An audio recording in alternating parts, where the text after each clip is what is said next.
शान्ताकारं भुजगशयनं पद्मनाभं सुरेशं विश्वाधारं गगनसदृशं मेघवर्णं शुभांगं लक्ष्मीकान्तं कमलनयनं योगिभिर्ध्यानगम्यं वन्दे विष्णुं भवभयहरं सर्वलोकैकनाथं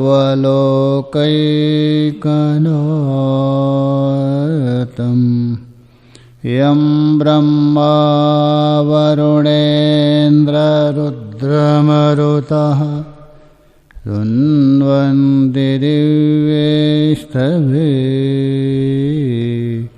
वेदेशाङ्गपरक्रमोपनिषदैः गायन्ति यं सामगा यानावच्चिदद्गतेन मनसा पश्यन्ति यं योगिनो यशान्तं अविदोथुरासुरगणा देवाय तस्मै नमः देवाय तस्मै नमः। ॐ शान्ति शान्ति शान्तिः। हम लोग श्रीमद् भगवद गीता की भक्ति योग नाम से प्रसिद्ध 12वें अध्याय को लेकर विचार कर रहे हैं। जिज्ञासु अर्जुन अपनी जिज्ञासा शांत करने के लिए भगवान से 2 प्रश्न किया। भगवान आपने दूसरे अध्याय से लेकर 10वें अध्याय तक संपूर्ण उपाधि से रहित जो अक्षर ब्रह्म है उसकी उपासना का वर्णन किया और बीच बीच में सगुण का भी निरूपण किया और विस्तार रूप से 11वें अध्याय में किया। अब ये 2 सगुण और निर्गुण बता दिया। इनके 2 उपासक है, 2 चिंतक है, उनमें श्रेष्ठ कौन है, ये अर्जुन का प्रश्न था।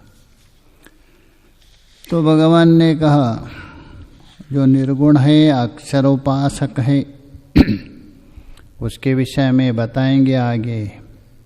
पहले सगुण के विषय में, विश्वरूप दर्शन के विषय में सुनो, युक्त तम मता करके बताए। आगे जो है अक्षर है उस उपासक का यहाँ संकेत दे रहे। किम इतरे युक्ततमः न भवन्ति। आपने जो पीछे दूसरे श्लोक में युक्ततमः मता, जो सगुणोपासक है वो श्रेष्ठतम योगी है, ये बता दिया। इतरे है, इतरे बोल तो अक्षर ब्रह्म का उपासक।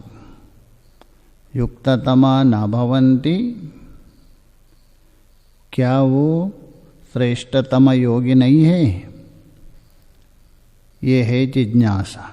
उत्तर दे रहे ना, ऐसी बात नहीं। किंतु तान प्रति यद वक्तव्यम तत्शृणु। किंतु जो अक्षरोपासक है उनके विषय में जो कुछ सुनना चाहते हैं, जो कुछ कहना चाहते हो उसके विषय में सुनो। तो इसलिए तान प्रति यद वक्तव्यम, तान का मतलब अक्षर ब्रह्म उपासक, उनके प्रति जो कुछ कहना है, विशेष तो आगे बताएंगे उनका लक्षण अद्विष्ट करके, उनके विषय में सुनो। उसी को ही बता रहे देखिए तीसरे श्लोक में, अक्षर ब्रह्म उपासक है उनके विषय में। ये त्वक्षरमनिर्दिश्य मव्यक्तं पर्युपासते सर्वत्रागमचिन्त्यं च कूटस्थमचलं ध्रुवम्। ये तू बोल तो किंतु, जो पुरुष अर्थात दो उपासकों का यहाँ बता दिया था, उसमें जो दूसरा उपासक है अक्षर ब्रह्म का, उसको ही तू ये जो पुरुष अक्षरम आगे अन्वय पर्युपासते, जो अक्षर है, अक्षर का मतलब न क्षरति इति अक्षरा, निर्गुण निराकार। उसी को ये बृहदारण्यक में अक्षर ब्राह्मण में बता दिया। उस अक्षर के उपासना करते, परिता उपासते, अच्छे प्रकार से अभेद रूपेण, इसलिए परिउपसर्ग लगा दिया, अभेद रूप से चिंतन करते। अच्छा, वो अक्षर और कैसा है उसका विशेषण बता रहे हैं। अक्षर का अनिर्देश्यम, वो जो अक्षर है अनिर्देश्य है। निर्देश का मतलब है कथनीय, शब्द के द्वारा जिसको प्रतिपादन हम कर सकते हैं, दूसरे को बता सकते हैं, उसी का नाम है कथनीय, अर्थात निर्देश कहा जाता है। किंतु ये जो अक्षर है अकथनीय है। अकथनीय का मतलब है विधि मुख से उसको नहीं बता सकते आप, उसको केवल नेति नेति के द्वारा ही बता सकते, निषेध मुख से। तो इसलिए बोले अनिर्देश्यम, शब्द प्रमाणेन अथवा शास्त्र प्रमाणेन निर्दिष्टुम न शक्य, इसलिए अनिर्देश्य अक्षर। और उस अक्षर का विशेषण है अव्यक्तम, अव्यक्त है। व्यक्त का मतलब है साकार, गुणों से विशिष्ट होता है, उसको व्यक्त कहते हैं। और गुणादि से रहित होता है, निराकार है, उसी का नाम है अव्यक्त, निराकार। उस अक्षर का उपासना कहते हैं। और वो अक्षर कैसा है? सर्वत्र गम, सर्वत्र गम बोल दो, सर्वत्र आकाशवत सर्वव्यापी, सर्वव्यापक है, किसी एक देश में नहीं। क्योंकि जो सोपाधिक होता है वही व्यापक है, उसका ही वर्णन नहीं कर सकते।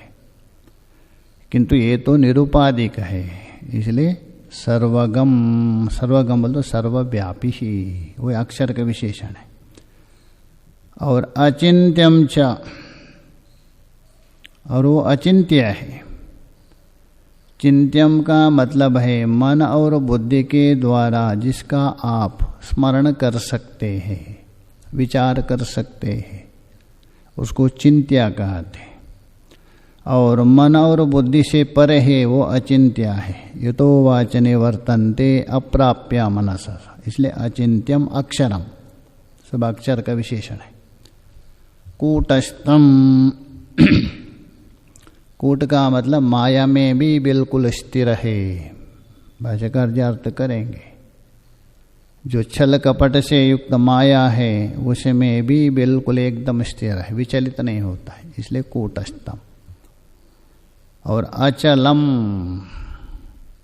चलायमान क्रिया से रहित है। और ध्रुवम बोल तो नित्यम अक्षरम, ध्रुवम का मतलब नित्य है, उस अक्षर की उपासना करते हैं। कैसे उपासना करते हैं वो आगे के श्लोक के साथ संबंध भाष्य में देखिए। ये तो अक्षरम अनिर्देश्यम, आगे अन्वय, ये तो अक्षरम पर्युपासते, जो निर्गुण उपासक है, निर्गुण ब्रह्म के चिंतक है, वो अक्षर के उपासना करते हैं। उसी अक्षर का अनिर्देश्य का अर्थ कर रहे हैं। अव्यक्तत्वात्, वो अव्यक्त होने के कारण, नाम और रूप से व्यक्त नहीं है वो, इसलिए अव्यक्तत्वात्। अशब्द गोचरम इति, इसलिए शब्दादि मतलब शब्द प्रमाण का विषय नहीं है, अशब्द गोचर है। इति न निर्देष्टुम शक्यते, शब्द का विषय ही नहीं है, शब्द प्रमाण का विषय ही नहीं है, इसलिए उसको न निर्देष्टुम शक्यते, उसका निर्देश नहीं कर सकता है, उसको स्पष्ट रूप से नहीं बता सकते, ऐसा है वैसा है करके। ईदृक् और तादृक् रूपेण निरूपितुम न शक्य थे। ईदृक् और तादृक् शब्द से जो बताया जाता है वो सोपाधिक है, व्यक्त है। ये तो अनिद्रिक है, इस प्रकार उस प्रकार से रहित है वो, इसलिए अनिर्देश्यम। और कैसे है? अव्यक्तम, उसी का भी अर्थ कर दें। न केनापि प्रमाणेन व्यज्यते इति अव्यक्तम, केनापि प्रमाणेन, प्रत्यक्षादि तो दूर बात है, आगम प्रमाण से भी, इसलिए केनापि प्रयोग कर रहे हैं। किसी भी प्रमाण से न व्यज्यते, व्यक्त नहीं होता है, प्रत्यक्ष नहीं होता है, क्योंकि प्रमाण भी उसी सत्ता के द्वारा प्रमाणित होता है। वो प्रमाण उसको क्या प्रकट करेगा? न व्यज्यते बोल तो व्यक्त नहीं होता है, न प्रत्यक्ष नहीं होता, इसलिए वो अव्यक्त है। ऐसा अक्षरम पर्युपासते, ये पर्युपासते का अर्थ कर रहे परिसमन्ताद उपासते, सब प्रकार से, अच्छे प्रकार से उसके उपासना। अच्छे प्रकार से का मतलब क्या है? सब लोग खराब से उपासना थोड़ा करते, अच्छे ही करते। जो करेंगे तो अच्छे ही उपासना करेंगे, ऐसा थोड़ा करेंगे। इसीलिए बोल तो अभेद रूपेण, अर्थात अभेद रूप से चिंतन करना, यही पर्युपासते। सोहम इति रूपेण, त्वमेव अहमिति भावये भवानी, सौंदर्य लहरी में बोल रहे, आप ही मैं हूँ। इस प्रकार अभेद, आराध्य और आराधक दो नहीं, एकत्वेन, यही पर्युपासते है। तो इसलिए बोल रहे हैं अच्छे प्रकार से अभेद रूप से उपासना करते, मतलब चिंतन है उपासना का। अच्छा, उपासना किसको कहते हैं? किस चिड़िया का नाम है? देखिए भाष्यकार स्पष्ट बता रहे उपासना की परिभाषा। उपासनम नामा, उपासना उसको कहते हैं यथा शास्त्रम, हाँ जैसा शास्त्र में बता दिया वैसा होना चाहिए, मनमर्जी नहीं। यथा शास्त्रम उपासस्य अर्थस्य विषयीकरणेन, जो उपास्य जो अर्थ है, उस उपास्य रूप जो अर्थ है उसको विषय करने वाला जो शास्त्र, इसलिए बोला उपास्य अर्थस्य विषयीकरणेन, उसको विषय करना मतलब मन की वृत्ति बनना। सामीप्यम उपगम्य, आसनम, देखिए उपासना शब्द ही बना है, आसनम। उप बोल दो समीप में जाके आसन लगाना, बैठना। जैसे लोक में भी देखिए दो प्रकार का, एक किसी के घर में जाके बैठता है, एक घर में बुला करके बैठता है, यहाँ भी ऐसा ही, भगवान मेरा है बुला के उपासना करना, मैं भगवान का है भगवान के पास जाके, भगवान ही मैं हूँ, ये अभेद रूप से। इसलिए बोले सामीप्यम उपगम्य, समीप पहुँचकर। जब भगवान के समीप कैसा पहुँचेंगे? क्या अभी दूर है क्या वो? बस जितनी जितनी उपाधि है उतना ही दूर है। जितने जितने उपाधि शिथिल होते जाएंगे उतना उतना समीप, बस यही समीपता और दूर, और कोई नहीं। यहाँ तो तद्दूरे तद्वंतिके, वो दूर से भी दूर है, समीप से समीप से। तो इसलिए बोले सामीप्यम उपगम्य, उसके समीप में पहुँचकर। तैलधारावत, जैसा तेल को उड़ेलते हैं उसकी धारा कभी विच्छेद नहीं होता, वैसा ही। समान प्रत्यय प्रवाहेण, समान बोल दो विजातीय प्रत्यय रहितत्वे सति सजातीय प्रत्यय धारा, यही समान प्रत्यय। बीच में कोई विजातीय प्रत्यय ना जावे और सजातीय प्रत्यय प्रवाह रूप चलना, इसी का नाम समान प्रत्यय व्यवहार। दीर्घ कालम यदासनम, दीर्घ काल तक उसमें स्थित रहना, जो अपना आराध्य में। तद उपासनम आचक्षते, उसी उपासना का नाम है ये। अक्षरस्य विशेषणम आह, जो उपास्य अक्षर है, जो चिंत्य अक्षर है, उस अक्षर का विशेषण बता रहे हैं। सर्वत्र गम अतः सर्वव्यापी, गच्छेति गाहा अर्थ व्यापक। व्योमवद व्यापी, आकाश के समान सर्वव्यापी है वो। और विशेषण है अचिंत्यम, अव्यक्तत्वात् अचिंत्यम, नाम रूप से व्यक्त नहीं है वो, इसलिए अव्यक्त है, अचिंत्य है। यदि ही स्पष्ट कर रहे हैं, यदि ही कर्णगोचरम तद मनसापि चिंत्यम, जो इंद्रियों का विषय बनता है, चाहे तो नेत्र का हो श्रवण इंद्रिय का, मुख्य रूप से दो ही, नेत्र इंद्रिय का विषय बना अथवा श्रवण इंद्रिय का विषय बना, वो मन से आप चिंतन कर सकते। तो ये बोला यदि ही कर्णगोचरम तद मनसापि चिंत्यम तद विपरीतत्वात्, ये तो कर्णगोचर तो है ही नहीं, इंद्रिय विषय ही नहीं है। अचिंत्यम, इसलिए अचिंत्य है। कौन? अक्षरम। और वो कूटस्थ है, और एक विशेषण है कूटस्थ। कूटस्थ का अर्थ कर रहे देखे, कूटस्थ किसको कहते? दृश्यमान गुणम, बाहर बाहर अच्छा गुणयुक्त दिखता है, बाहर क्या गुणवान जैसा दिख रहा है, अंदर भरा है विष। कौन? माया। यहाँ कूट बोल तो माया का अर्थ है, कूटस्थ बोल तो माया में स्थित रहने वाला। तो माया को ऊपर ऊपर बहुत सुंदर माना है, इसलिए वहाँ कहा तरुणी सुपेशलहा घृत प्रतीका वयुनानि वास्ते। चार फंदे हैं माया के। तरुणी है, सुपेशला बहुत चालाकी है, घृत प्रतीका ने घी के जैसा चिकनी चोपड़ी है, अच्छा लगती है, बाद में धीरे धीरे कोलेस्ट्रॉल बढ़ जाए खा के। और वयुनानि वास्ते, वयुनानि बोल तो ज्ञानानि, जो यथार्थ ज्ञान को ढक जाती। ये चार माया के फंदे ऋग्वेद में बताए, इसलिए बता रहे हैं।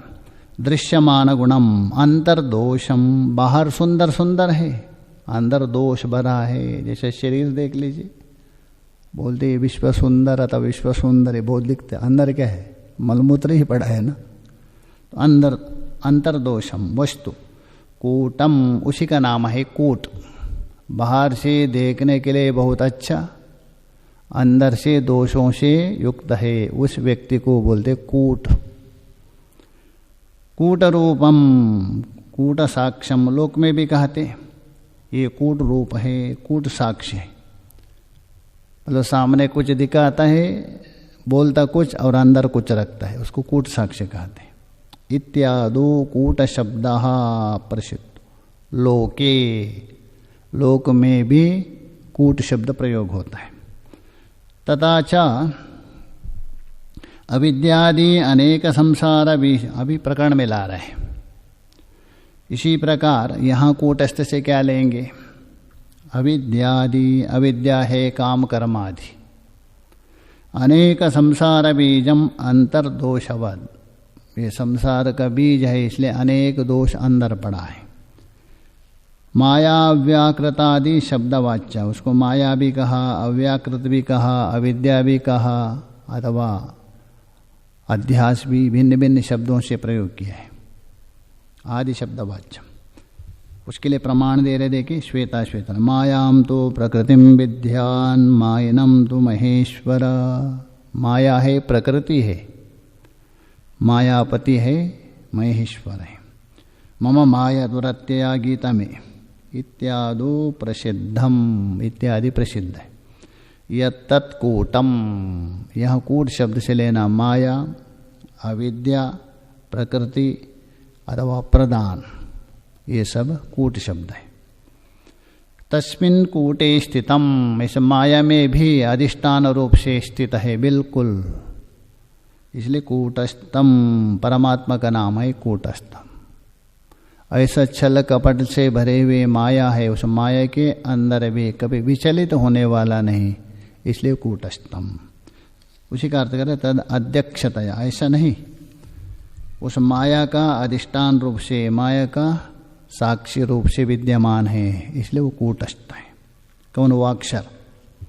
अथवा दूसरा अर्थ कर रहे हैं, अथवा राशि इव स्थितम, कूट कहते हैं ढेर सा, जहाँ ढेर लगाते उसको भी कूट बोलते। राशि इव स्थितम कूटस्थम, राशि के समान, ढेर के समान विद्यमान है। अतएव यहाँ भी देखिए माया क्या ढेर जैसा दिख रहा, पूरा जगत क्या है, माया ने ढेर डाल दिया है, इसलिए परमात्मा को ढक दिया, उसको इतना बड़ा ढेर लगा दिया विश्व का, उसके परमात्मा को छुपा के रख दिया, तो इसलिए कूटस्थम। अतएव, इसलिए क्या है, वो कूटस्थ है, अस्मात् कारणात्, कूटस्थ होने से। अचलम,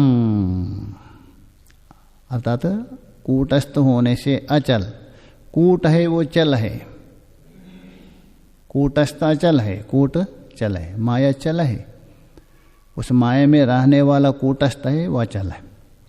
यस्माद् अचलम, जिस कारण से वो अचल है, तस्माद् ध्रुवम, इसलिए ध्रुवम बोल दो नित्यम, तो कूटस्थ ही नित्य हो सकता है, कूट कभी नित्य नहीं, नित्यवद दिख सकता है किंतु नित्य नहीं, इत्यर्थ। इसलिए अक्षर उपासक का बता दिया, उस अक्षर का विशेषण बताए।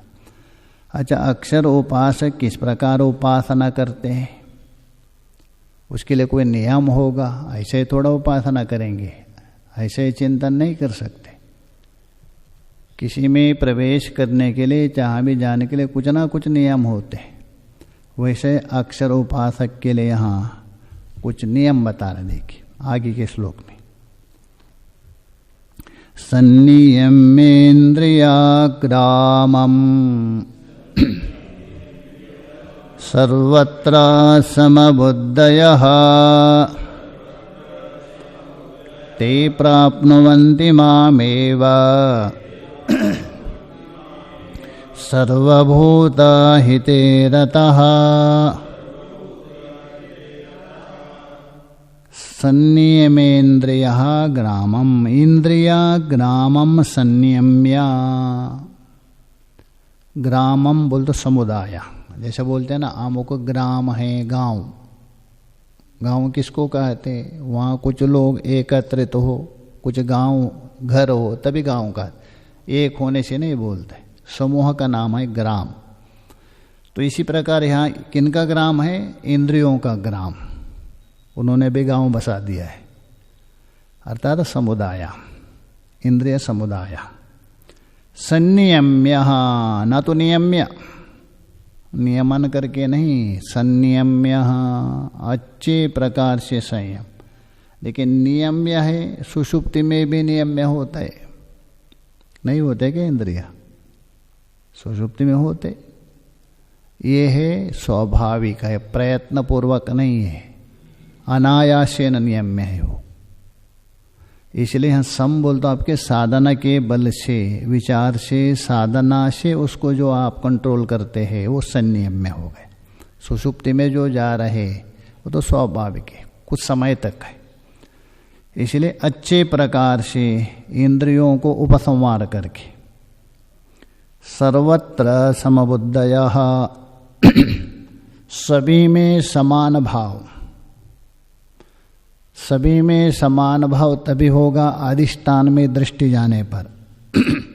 अध्यस्त में उपाधि में यदि दृष्टि हो समान नहीं रहेगा, उपाधि में तारतम्यता है, समत्व नहीं, विषम है वहाँ। किंतु उपाधि का जो अधिष्ठान है, अध्यस्त का जो अधिष्ठान है, उसमें दृष्टि हो तभी समबुद्धि। समम ब्रह्मेति गीयते, सम ब्रह्म है। तो पीछे भी गए थे ना, विद्या विनय संपन्ने ब्राह्मणे गव्यस्तिने सुनिचैव स्वपाके च पंडिता समदर्शिना। तो इसलिए सब में समान भाव उसमें रहने वाला योगी समबुद्धया। ते इस प्रकार रहने वाला जो अक्षरोपासक, जो निर्गुणोपासक, मामेव प्राप्नुवन्ति, ये मुझे ही प्राप्त होते। देखिए पहले वाले को नहीं बता दिया, बस वहाँ योगोत्तम बता दिया, मामेव प्राप्नुवन्ति नहीं बोल रहा, ये मामेव प्राप्नुवन्ति, मुझको ही प्राप्त होता था, मेरा स्वरूप है। कौन है? और उनका एक विशेषण है, सर्वभूत हिते रतः, संपूर्ण प्राणियों का हित में ही रहता है। संपूर्ण जो भूत है उनके हित में ही रत है। सारे प्राणियों के जो हित है, संपूर्ण भूतों में कौन? परमात्मा है। बाहर तो उपाधि, अंदर तो वही है, उसके हित में ही रत है। अतः ये सब अपने जैसे ही सब में मानता है, मेरा ही स्वरूप है, ये हित है। रतः बोल तो उसमें रमण करता है। भाष्य में देखिए, सन्नियम्य सम्यक नियम्य, अच्छे प्रकार से नियमन करके, उसी का अर्थ करें संभृत्या, परांच खानी वितरण स्वयंभो, इंद्रियों का स्वभाव है निरंतर बहिर्मुख है, जल के समान विषयों की ओर निरंतर बहाते, और उसको विषयों से उपसंहार करके अपना गोलक में स्थित करना, इसी का नाम है संवृत्य। उपसंहार करके विषयों की ओर जा रहे उसको समेट करके गोलक में स्थित करना। तो नियम्य संवृत्य, किनको संवृत्य, किसको संयमन करके बता रहे, इंद्रिय ग्रामम, इंद्रिय समुदायम, ग्रामम का अर्थ करे इंद्रिय समुदाय। सर्वत्र, आगे सर्वत्र समबुद्ध, एक तो बताया सबसे पहले इंद्रियों को संयम, एक हो गया। दूसरा है सर्वत्र समबुद्धया, उसका अर्थ कर रहे देखिए, सर्वस्मिन् काले, सर्वत्र बोल तो सभी काल में, ऐसा नहीं, सभी में, सभी काल में, दोनों लेना। यद्यपि भाष्यकार जी ने सर्वस्मिन् काले प्रयोग किया है, तो काले धा, सर्वदा यदा तदा होता है ना, वो कालवाचक होता है। त्रा प्रत्यय होता है, देशवाचक होता है। यत्रा कुत्रा है वो देश को लेके होता है, यदा कदा है कालवाचक को लेके होता है, काले धा प्रत्यय होता है। किंतु यहाँ सर्वत्र उपलक्षण है, सर्वस्मिन् काले अथवा सर्वस्मिन् वस्तुनि, दोनों में लेना, जितने भी उपाधि में दोनों लेना। तो सर्वस्मिन् काले, सभी काल में और सभी वस्तुओं में, जितने भी पिपीलिका पर्यंत, चींटी से लेकर ब्रह्म पर्यंत, सभी में एक। सर्वस्मिन् काले समबुद्धयः, समः तुल्यः बुद्धि येषाम्, सम का अर्थ कर रहे तुल्य बुद्धि, येषाम् जिनकी, किसमें, इष्टानिष्टो प्राप्तो, इष्ट प्राप्त हो अथवा अनिष्ट प्राप्त हो, दोनों में समान बुद्धि। अथवा दूसरा एक अर्थ है सबम ब्रह्म, समा तो ब्रह्म है, बाकी तो विषम है, इसलिए अधिष्ठान ही बुद्धि है, ब्रह्म ही बुद्धि है जिसकी, नाम रूप बुद्धि नहीं। नाम और रूप में बुद्धि यदि जाएंगे विषम हो जाएगी। अस्थि भाति प्रिय रूप अधिष्ठान में बुद्धि जाएंगे वो समत्व हो जाएगी। वो भी एक अर्थ कर सकते। समः तुल्य बुद्धि येषाम, किनमें? इष्टानिष्ट प्राप्तो। इष्ट अनुकूल वस्तु मिल रहे वो विष्ट कहते हैं, प्रतिकूल वस्तु है वो अनिष्ट कहते हैं। वस्तु कोई इष्ट और अनिष्ट नहीं होता है, वस्तु कोई अनिष्ट और इष्ट नहीं। किसी के लिए अनिष्ट होगा, दूसरे के लिए इष्ट भी होता है। ये तो अपने अनुकूल और प्रतिकूल को लेकर, यदि अनुकूल है वो इष्ट हो गया, प्रतिकूल हो गया वो अनिष्ट हो गया। और अनुकूल और प्रतिकूल क्यों होता है? अपने अपने संस्कार को लेकर। जिसके जैसा संस्कार है तो उसमें मिलेगा, वो अनुकूल हो जाएगा। अनुकूल होने से इष्ट होगा, इससे सुख मिलता है। और यदि संस्कार नहीं मिलेगा वो तो अपना प्रतिकूल हो जाएगा, वो अनिष्ट हो जाएगा, उससे दुख होता है। तो इसलिए बता रहे इष्टानिष्ट प्राप्तो ते समबुद्धया, उनमें सब में समान है। ते ये इस प्रकार वाले जो अक्षर उपासक, एवं विदः, एवं विदः बोल दो इस प्रकार समत्व बुद्धि वाले हैं, इस प्रकार जो जानते। ते प्राप्नुवन्ति माम, माम का मतलब है यहाँ तत्पद का जो लक्ष्य लेना। यह माम शब्द का है जो तत्पद है उसका लक्ष्य। ते शब्द से लेना त्वम पद का लक्ष्य लेना। जो त्वम पद का जो लक्ष्य है, माम बोल तो तत्पद का लक्ष्य, उसको प्राप्नुवन्ति बोल तो एकत्व हो जाती। कौन? एवः भूत हिते रतः, ते प्राप्नुवन्ति माम एवः सर्वभूत हिते रतः। अर्थ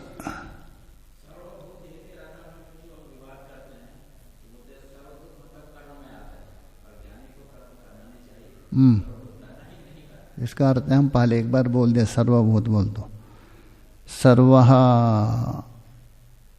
सर्व का मतलब है ब्रह्म। सर्वम खल्विदम ब्रह्म, पहले एक बार मैंने अर्थ क्या था इसका? सर्वम खल्विदम ब्रह्म। भूतम बोल तो अपरिच्छिन्नम। तस्याः महतो निष्कसित, तस्या महतो भूतस्या निष्कसित ऋग्वेद यजुर्वेद बृहदारण्यक। भूत का मतलब है सिद्ध पदार्थ, अपरिचिन्न। जो सर्व है वही भूत है। कौन हो गया? जो सर्व ब्रह्म है वही भूत है। वही क्या है? हित कौन है सबसे बड़ा? सबसे हित कौन है? वहाँ गए थे ना वो अपना प्रतार्दन गए थे इंद्र के वहाँ युद्ध करने के लिए। असुरों को परास्त करने के बाद कौशिक के उपनिषद में आता है, तो वर मांगो। तो न बोलते मेरा सबसे हित है वो मुझे बता दे दो। सबसे हित है आत्मा, जो सर्व है। सर्वम खल्विदम ब्रह्म, वो सर्व हो गया। और भूत बोल तो अपरिचिन्न, ब्रह्म ही अपरिचिन्न देशता का, और वही सबका हित है। तो सर्वभूत हित है बोल तो अपरिचिन्न ब्रह्म ही जिसका हित है, वो अर्थ मत करो आपका। और वही रता, उसमें रमण करता है बोल तो आत्मरति आत्मक्रीड़ा, श्रुति प्रमाण है छंदोग्य, उसमें ही रमण करता, वो सर्वभूत हिते रहता। ये अर्थ है वास्तव, और कर्म परक नहीं। क्यों? अक्षर के लिए है ना ये, इसलिए। तो सर्वभूत हिते रतः न तो तेषां वक्तव्यम किंचित माम ते प्राप्नुवन्ति इति। स्पष्ट बता रहे, न तो तेषां वक्तव्यम, उन अक्षर उपासक हैं उनके संबंध में वे मुझे प्राप्त होते हैं, इस विषय में कुछ कहने की आवश्यकता नहीं। क्यों? वो तो मेरा स्वरूप ही है, इसलिए उसको कहने की क्या आवश्यकता है।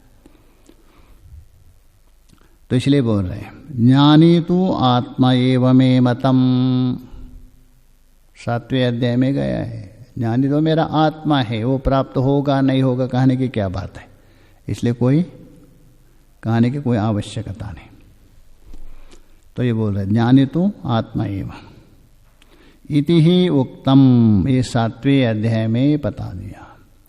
नहीं भगवत स्वरूपाणाम सताम युक्ततमत्वम अयुक्ततम वा वाच्यम। अभी स्पष्ट बता रहे भाष्यकार, पीछे बोले ना युक्ततम बताया था, जो सगुणोपासक है युक्ततम है, तो निर्गुणोपासक हम तो ठन गोपाल हो जाएंगे।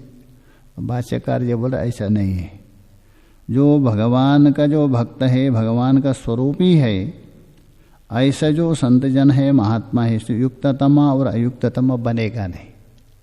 भगवान से मैं भिन्न हूँ इस प्रकार जो उपासना करता है, वो उपासक में तारतम्यत्व आ गया। ये युक्ततम है, ये युक्त है, युक्ततर है, ये युक्ततम है, ये भेद होता है। ज्ञानी तो आत्मा ही है। मैं कल परसों भी बताया था, सबसे श्रेष्ठ दूध किसका है? भैंस का। गाय का क्या? वो तो अमृत ही है। सबसे बड़ा उपासक कौन है? सगुण उपासक। ज्ञानी तो वो आत्मा ही बचा, इसलिए वहाँ आपने युक्ततम अनुक्ततम बनेगा ही नहीं। ये तो जहाँ भेद को लेके होता है, इसलिए भाष्यकार जी बोले देखे नहीं भगवत स्वरूपाणाम, ये तो भगवत स्वरूप है, आत्मा ही है। सताम युक्ततमा युक्ततमत्वम अयुक्ततमत्वम वा न नहीं वाच्यम, उनमें बनेगा ही नहीं। प्राप्ते सति, प्राप्त होने पर आप विकल्प कर सकते हैं, जहाँ प्राप्ति नहीं विकल्प किसका करेंगे? जहाँ एकाएक है वहाँ विकल्प कहाँ होगा? 2 4 5 6 लोग तभी विकल्प करे, इनमें कौन बड़ा विद्वान है कौन है करके, एक ही जहाँ का होता है, इसलिए बनेगा नहीं। बोला युक्ततमत्वम अयुक्ततम न वाच्यम, क्योंकि वो आत्मा है। आगे के विचार हम लोग आगे करें।